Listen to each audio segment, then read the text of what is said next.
अस्सलाम वालेकुम नाजरीन, मैं हूं डॉक्टर साहर चावला फिर से आपकी खिदमत में हाजिर एक और इन्फॉर्मेशनल वीडियो के साथ। और इस वीडियो में जो लफ्ज़ मैं यूज़ करने वाली हूँ, अनफॉर्चुनेटली मुझे पता है कि बहुत सारे लोग कहेंगे हैं ये कौन सी ब्रेड होती है।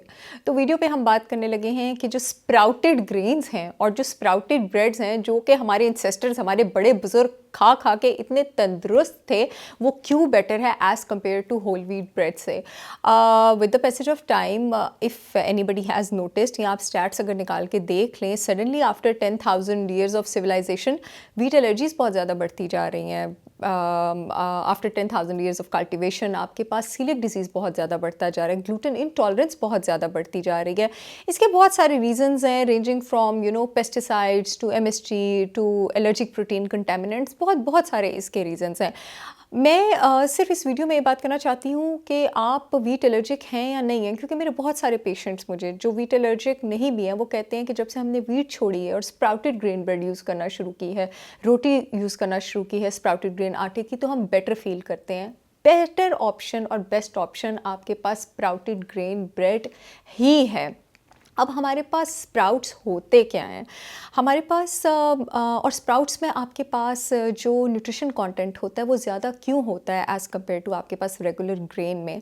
आपके पास जो सीड्स होते हैं, ठीक है, उनमें एक नेचुरल टेंडेंसी होती है न्यूट्रिशन को लॉक करके रखने की, न्यूट्रिशन को ज़्यादा देर तक उसके साथ लटकने की, चाहे वो आपके पास प्रोटीन्स हैं, वाइटामिन्स हैं, मिनरल्स हैं, उसमें मौजूद फैट्स हैं। लेकिन एट द सेम टाइम आपके पास जो सीड्स होते हैं उसमें कुछ केमिकल बाइंडर्स भी होते हैं, कुछ ऐसी चीज़ें भी होती हैं जो कि उसकी न्यूट्रिशन को खुल के आज़ाद होने की, बॉडी में रिएक्ट करने की इजाज़त नहीं देती। जब आप उनको स्प्राउट्स में तब्दील कर देते हैं, स्प्राउट्स में तब्दील करने का प्रोसेस भी मैं आपको इस वीडियो में बताती हूँ, यानी जब सीड्स को कुछ देर के लिए मॉइस्ट किया जाता है तो ये जो उनके केमिकल बाइंडर्स हैं ये टूटना शुरू हो जाते हैं, क्योंकि इन केमिकल बाइंडर्स, जिसको फाइटिक एसिड कहते हैं, उनको तोड़ने वाला एंजाइम फाइटेज जो है वो आपके पास रिलीज़ होना शुरू हो जाता है, और उसकी वजह से इन सीड्स में मौजूद जो वाइटामिन्स, मिनरल्स और न्यूट्रिशन है वो रिलीज़ होना शुरू हो जाती है। यहाँ तक कि उसमें जो ऑलरेडी प्रेजेंट स्टार्च और फैटी एसिड्स हैं वो भी न्यू प्रोटीन्स और वाइटामिन्स में कन्वर्ट हो जाते हैं। तो ये डेफिनेटली आपके पास ज़्यादा न्यूट्रिशियस आइटम जो है उसमें आपके पास तब्दील हो जाता है। Anything ranging from your lobia to your moong dal to your wheat seeds को आप व्हीट बेरीज भी कहते हैं, it can be converted into sprout. जिन भी सीड्स को आप स्प्राउटेड ग्रेन्स में कन्वर्ट करेंगे आप उनसे अफादियत ज़्यादा लेना शुरू हो जाएंगे। इसका प्रोसेस बहुत सिंपल है और आप इसको घर में कर सकते हैं।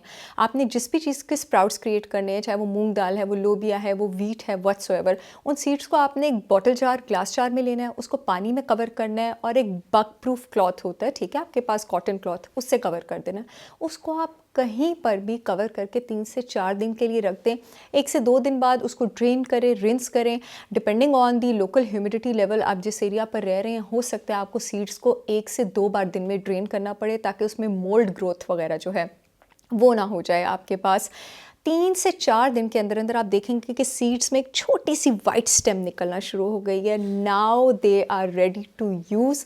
आपके सीड्स जो हैं वो स्प्राउट्स में कन्वर्ट हो चुके हैं, और अब आप वो एक्सपेंसिव रेस्टोरेंट्स में जाके एक्सपेंसिव सैलड्स जो हैं उनको ऑर्डर करके इन स्प्राउटेड ग्रेन से फ़ायदा उठाने की ज़रूरत नहीं है। आप ये न्यूट्रिशियस पावर पैक सप्लीमेंट्स जो हैं अपने घर में ले सकते हैं। नहीं तो आप जो हाई एंड ग्रोसरी स्टोर्स हैं उन पर स्प्राउटेड ग्रेन ब्रेड भी अवेलेबल है।